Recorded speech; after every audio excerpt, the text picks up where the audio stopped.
Гинвэй. Hi podcast. Hi podcast. Хоёр их удаан хугацааны дараа ирлээ. За. Оёмагч буцаад явсан. Буцаад хол зайны подкаст. Тэгээд за олон юм ярихгүй шүү, сэдвтэй орё бид хоёр. Өнөөдрийн сэдв болохоор одоо яг 12 сарын хэлний бэлтгэл болон 3 сарын бакалавр магистрийн эзэлт эхэлсэн байгаа байхгүй юу? Солонгос Монголд гэсэн үг. Яг эд ингэж явж байгаа учраас яг энэ талаар мэдээллийг өгвөл илүү яг оновчтой сонирхож байгаа хүмүүсүүд ч гэсэн маш их байх гэж бодож байна. Тийм учраас 12 сарын болон 3 сарын эзэлтийн талаар ярья. За тэгээ одоо болохоор 9 сарын эсэлтүүд маань ерөөхдөө одоо хариунууд нь гараад хүүхдүүд одоо дараа 7 хоногоос бол Солонгост ирэх гээд бэлдэж байгаа. Тэгээд виз нь гарсан хүүхдүүд ахын бол манай Солонгост ирэхээс өмнө бэлдэх ёстой 5 зүйл гэсэн мэтлэгийг заавал үзээд ирээрээ. Тэрийг үзег байх юм бол тий зүгээр яг бидний зүгээс хэлэлтэй. Гэхдээ тэрийг үзчихвэл бас хэрэгтэй шүү тий. Дээрэс нь одоо удахгүй бас виз нь бэлдээд ирэх юм чинь энд ирсний дараа би хэлэхэр чинь хэдий тэр хүүхэд одоо Монголдоо бэлдэж ирээгүүл тэгэл гэл өнгөрөх шүү тий. Тийм тий. Би бас хэлж өгнө. Гэтэ хэрвээ манайхаар зуушлагдаагүй хүмүүсээс үзээд бас яаж явах юм бол бас хэрэгтэй мэдээ шүү. За тэгээд одоос дээрээс нь виз нь удахгүй гарах гэж байгаас нэг хэдэн сургуулиудын хариу бас хүлээж байгаа тий. Тэр хүүхдүүдээ бас төвчээртэй хүлээж байгаарэ. Удахгүй гарна хариу нь бидэрч хүлээж байгаа.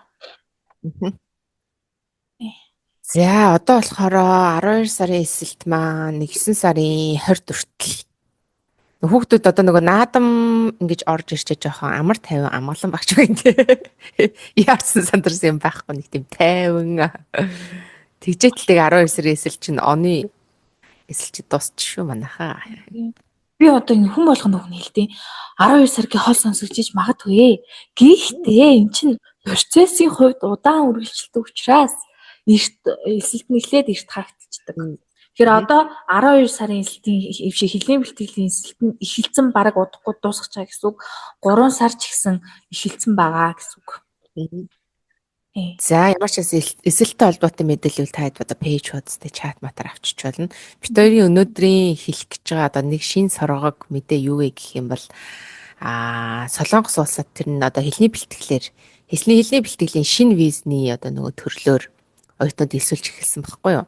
Тэр маань ямар виз вэ гэхээр одоо D4-ийн 7 буюу Солонгост гадаад хэл сурах боломжтой хэлний бэлтгэлийн шинэ виз гарсан байгаа.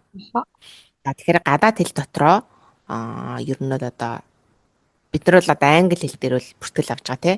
Гэхдээ ер нь бол яг англи гэлтгэнгүү англи одоо Япон өөр ямар хэл хэдийн тий. Ерөөдөө бүх хэл ордог юм байл л тий. Тэгээд манайх англи. Тэр нь болохоор солонгос хэлээ биш одоо ингээд англи хэлээ үзээд тэрний хараас шууд бакалавртаа англи хэл дээр хичээл үзэж болно гэсэн үг. Яг тийм хүмүүс бас хааныг байдэн штэ. Би ингээд англи хэлтэй баг зэргийн ихтэй нэг жоохон сайжруулж агаад солонгост юу нэг ингээд англи хэлээр хичээл үзэж болох уу? Эсвэл яг оноогоо авцсан гэхдээ жоохон баталгаажуулж агаад би ингээд бакалаврт ормоор байна гэж байгаа хүмүүстэд яг энэ D4-ийн 7 гэдэг виз бүр маш хэрэгтэй виз шүү. Тэгээд яг нь сурахгүй те. Яг хажуугаар солонгосоос сурахгүй гэхдээ нэг өдөр тутамдаа оюутан өөр одоо хуваарай л одоо хичээгээл.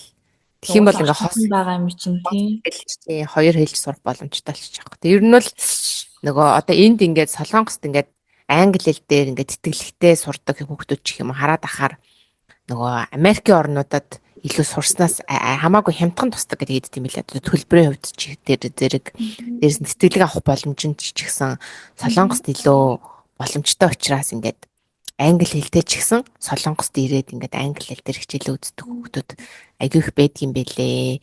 Тэгээд одоо бас энэ визний төрлөө ингээд илүү нэмээд ингээд одоо энэ өргөжүүлээд байна л гэсэн үг шүү дээ. Тэ ерөнхийдөө хэлэл бүр шинэ визний англи энэ төр гаргаж ирж байна гэдэг чинь бол цаашдаа бас хэдүүлээ солонгос улсад англи хэл дээр ч гэсэн баг англиараа амьдарч юм шүү.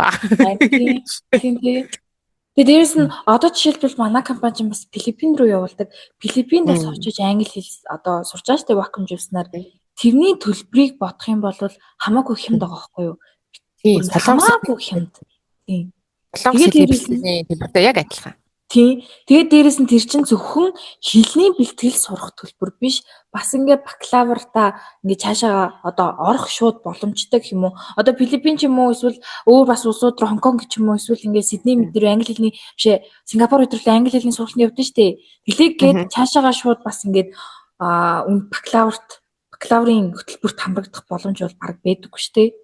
Тэгэхээр солонгос дээр бол одоо ингээд боломжтой. Тэгэхээр энэ одоо визийг алдахгүй л байх нь та тэрхтээ те. Алдаж болохгүй алтан боломж гэдэг чинь одоо энэ виз. Би лав хэрвээ байсан бол бас явах байсан. Яг 12. Тэгээд төлбөр энэ төр нь бол одоо солонгосын хэлний бэлтгэлийн манайх ч одоо хамгийн хэм төлбөртэй нь семестр буюу 3 сарынхан сая 300 гэдэг чаш. Яг энэ төлбөрөөр англи хэл сурна гэсэн ер нь бол.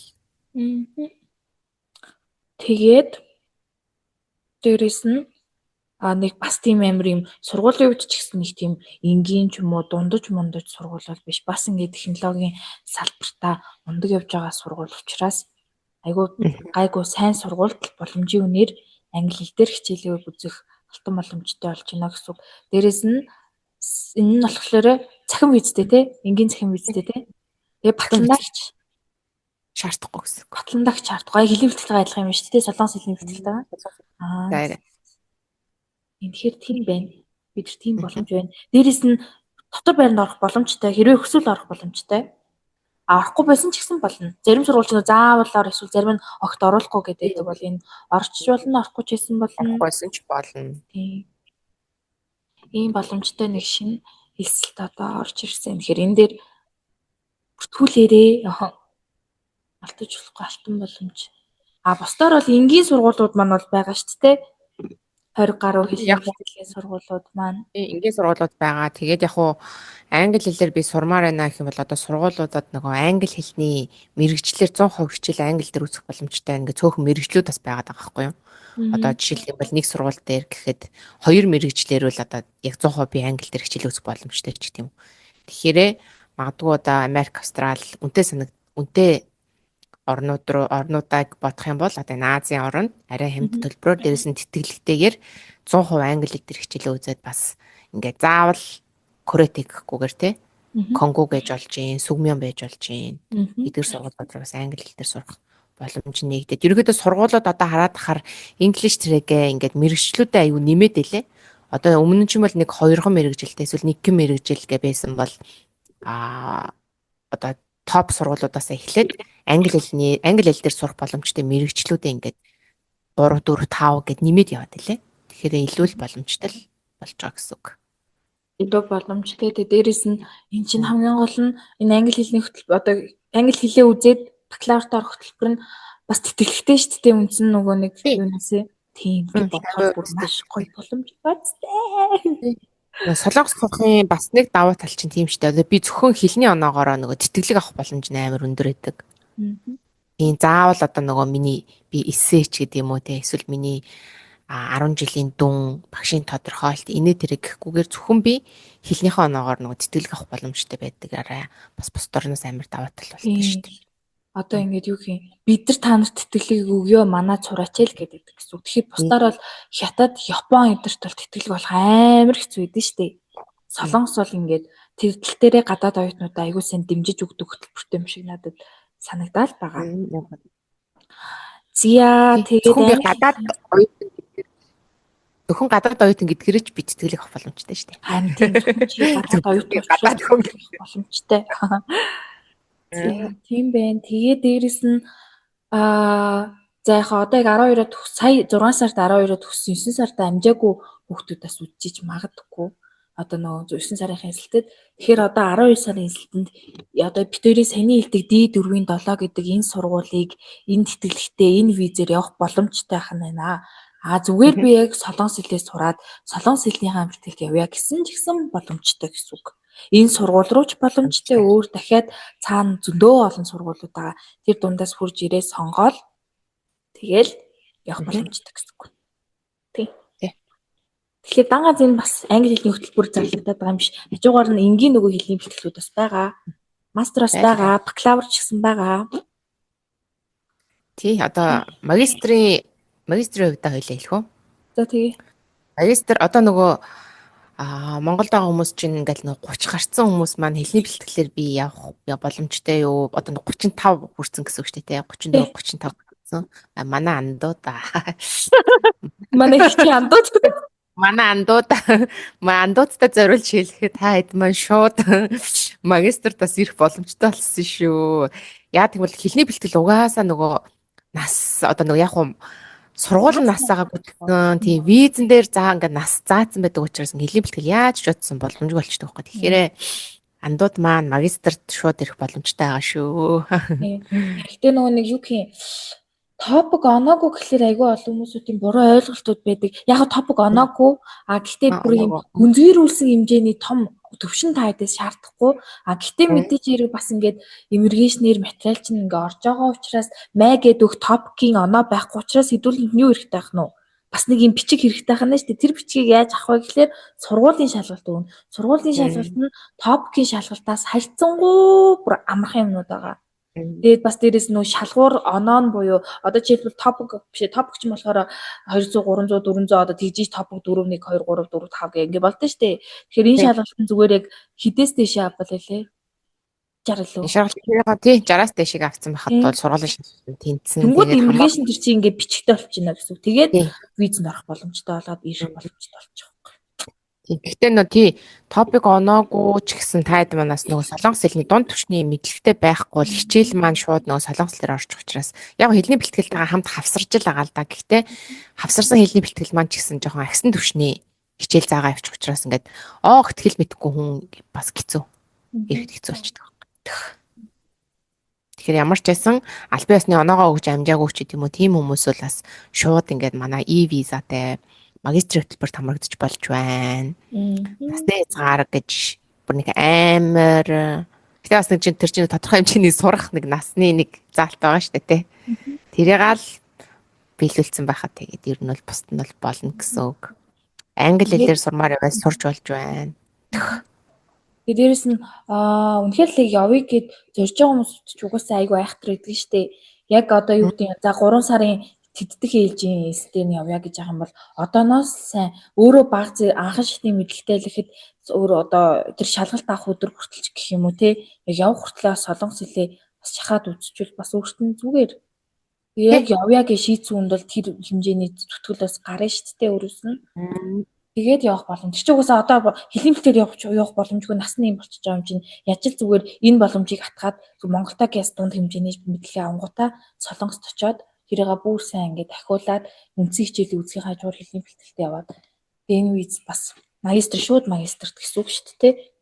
Шууд магистр гэхдээ 7 хоногийн 5 өдөр нь бол мэдээж хэллээ үзэн штэ. Гэсэн төвчний хэлээ үзээд 7 хоногийн 1 өдөр буюу хагас санд нь мэргэжлийн хичээл үзээ авчнаа гэсэн үг. Ийм боломжтой байгаа. Энэс бакалавр төр ч гэсэн адилхан. Гэтэ топикийн оноогоос Монголд авсан айгу мундаг хүмүүс байдэн штэ. 10 жилдээ сурж исэн ч гэсэн топик оноогоо тавцсан. Тим хүмүүс ч гэсэн одоо энэ 3 сарын бакалаврын хэлээр явах боломжтой шүү. Тэгээ манайх дээрээс нь олоотойгоо хамтраад 1-2 сургууль руу л зочлж өгнө шүү дээ. Тэ. 2 сургууль руу. Тийм. Нэг сургууль руу гээд жоохон тэнцэхгүй байх ч юм уу да гэж жоохон хар төрөөдөө байлаа. 2 сургууль руу өчөж зүгээр шүү. Тэгээд нөгөө бакалавр маань ч гэсэн юу яаш тээ. Одоо нөгөө батлан дагч шаарддаггүй гэдэгт орж байгаа шүү дээ. Зөвхөн өөрийнхөө материал яваад та аав ээж нь жишээлбэл нэмийн даатгал төлдгүүгээ санаа зовоод ч юм аав ээж нь яг ингээд орлогоо нотлох гэхээр асуудалтай юм шиг тийм юмыг бодоол гэртээ санаа зовоод байх шаардлагагүй. Чи ганцаараа өөрийнхөө л материалаар орно. Тийм сонголт байна. Тий. За бид нь 6 минут үлдлээ. За. Гол юм ярьчлаа шүү дээ. Гол юм ярьчлаа. Тэгээд бас дээрэс нь би нэг юм хэлмээр байна. За хэрвээ өмнө нь ямар нэгэн байгууллагаар бас ингээд виз мэдүүлээд одоо энгийн урилга, энгийн цахим чинь татгалцсан гэдэг түүхтэй. Одоо би яах вэ гэд ингээд Facebook группүүд дээр айгүй олон хүмүүсүүд асуудгаа. Санаа зовлтгүй. чи дахиад визэнд орох боломжтой. Одоо манай дээр ч гэсэн тийм түүхүүд маш их байгаа. Яг ингээ өмнө энгийн цахим татгалцсан, энгийн урилган татгалцсан. Тийм хүмүүсүүд маань шилдэг магадлалын итгэмжлэгдсэн гэдэг сургуулиуд байдгийн. Тэр сургуулиудаар дахиж 6 сарын дараагаас одоо материалаа маш сайн бэлдээд ярилцлагатай сургуулах юм бол ярилцлагандаа ч бидрэлцэн сайн бэлдэж өгнө. Тэгээд материалын шалгалтанд орж тэнцээд араас нь ярилцлагандаа орж тэнцээд визэнд гараа явсан олон хүмүүс байгаа шүү. Тийм учраас энгийн цахим, энгийн урилга чинь татгалцсан гээд солонгос руу явах өсөл мөрөөдлөө алдцсан юм биш үү? Ном чи явах боломжтой. Зүгээр л манай тэр хүрээч. Тэр нэг юу хэлсэн штэ. Манай бичлэгийн дор нэг асуулт асуусан байсан гэдэг гэсэн. Хоёул дээр асуултанд хариулчих. Тийм. За ийм асуулт ирсэн байгаа. Би одоо энэ агуулгыг нь цагийн ажил яаж олох талаар мэдээлэл өгсөн бичлэг хийгээд өгөөрэй баярлаа. Зөндөө хэрэгтэй мэдээлэл өгдөг шүү. Бүү гэдэг ох юм уу гэдэггүй. Баярлаа. Асуулт асуусан. За. Цагийн ажил цагийн ажилтай холбоотой бичлэг чинь мэдээлэл чи хоёлаа чинь нэг ямар ч нэг бичлэгэн дээр дурдсан тий. Би хальт дурдсан байгаа. Амьдралын өртөгтэй холбоотой бичлэг байгаа бит хоёрын. Солонгост амьдрах зардал тэртэй холбоотой бичлэгтэр одоо амьдралын өртөг болон олж болох орлого гэх тэрэн дээр нь цагийн ажилт холбоотой мэдээлэл бас бид хоёр хөргсөн байгаа. Цагийн ажлыг бол тэгээд ерөөдөө хилээ сураад ингээд тодорхой хэмжээний мэдлэгтэй ирсэн байхад бол хүүхдүүд энд өөртөө хайгаад олчдөг. Манайхаас ч гэсэн хэл сайтай одоо тодорхой хэмжээний топиктэй хүүхдүүдэд бол албан ёсны кафены ч гэдэг юм уу те тиймэрхүү нэг ганц хоёрхон ажлын зарууд бас манай дээр орж ирэхээр гайгүй хүүхдүүдэд ингээд танилцуулаад бас явдаг байгаа. Мөн дээрээс маш олон аппликейшнуд байгаа. Зүгээр одоо Facebook-ээр ч гэсэндээ та монголчууд одоо Монголын ингээд ажил олгогчид Facebook группүүдээр байгаа. Мөн дээрээс нь нэг танган билүү? Тийм, танган манган дээрээс яг солонгос хэл гайгүй бол тэндээсээ бас ингээд цагийг гайгүй гэсэн цагийн ажлуудыг бас ингээд хайгаад олох боломжтой. Тийм, маш олон боломжууд байгаа. Уусаа таад очиод бараг мэдрэндээ. Маш зөндөө олон боломжууд байгаа. Цагийн ажил хийх. Сонин дээр хүртэл байгаа. Пианожмын гадаа нөгөө зарж идэв. Гэш нотл мэдгүй сонир харагдсан. Танган гэдэг аппликейшн. Катокийн группүүд эдгтэй монголчууд байдаг. Монголчууд группуудаар байдаг. Яг л альбом мөн ямар мөн үлээ ингээ арбайтны тим аппликейшнуд байдаг байхгүй. Эрэнгээрээс ороод бүртгэлээ хийдгээд гэртэйгээ ойрхон ингээ цагийн ажлууд бас уг нь хайж болдог. Тийм шүү. Тэгэхээр боломж бол байгаа. Бид хоёр боломжуудыг нийллээ. Тэгэхээр очиод хэрвээ солонгостойгоо бол энэ аргаар цагийн ажил болоорой. За тэгээд дуусах уу дөө. За тэгээд дуусгая да. Тэгэхээр 12 сарын эхлэлийн бэлтгэл болон бакалавр магистрийн 3 сарын эзэлт эхэлсэн шүү. Одоо бас хоцорчвоо. Одоо бараг 9 сараас шууд бүртгэл эхлэх чинь. Одоо бакалавр бол 9 сарын 1-ээс бүртгэлд эхлэх чинь. Тэгэхээр хурж ирээл хамгийн боломжит сургуультай бүртгүүлээд бичиг баримтуудаа яваарай бүртгүүлээд 12 сард явцгаая бүгдээрээ. За явъя. За bye.